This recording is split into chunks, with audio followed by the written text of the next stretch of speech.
Boy tay nan da nga de soy so suma ñew so da ngay dag sa so bi pour yow dama dof da nga bëgg ma saw nga teul sama saw yi ma daanu loolu duma ko def o yow nak boy léegi nga wër ko wa lo xamone loolu la bëggoon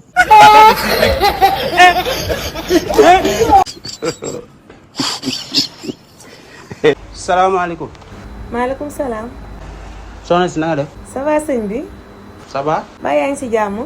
waaw mun naa tooga waa toogal. man ne dama romb boutique bi mu rafet rek ma ne xaaral ma dugg fii quoi ma xool fii lan lay jaay ah waa sëñ bi fii de moom ay bagage yu jigéen lay jaay bagage yu jigéen yu baax nag. moom lay bagage jigéen lan yow lépp luy yuuxuloo góor rek waaw di ko yóbbu Jérusalem di ko indiwaat moom lay jaay.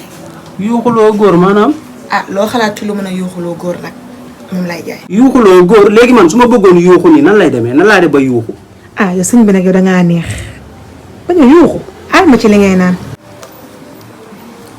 naanal lii de maa ko doon naan xaañul café. naanal waaye lii de ñun suñu café la ñun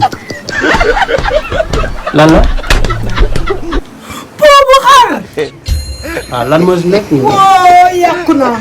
waaye yow sëñ bi dañ ko mën a jël ay pour bu xaar di ko naan. ah puubu xaar ñun dañ koy naan de ñun moom mooy loolu noonu puubu xaar ak ndox dafa neex di ay waay. waa Ndeye Dioura dof bi lan lay def sa place yow. kan moo def yow. xanaa kii toog.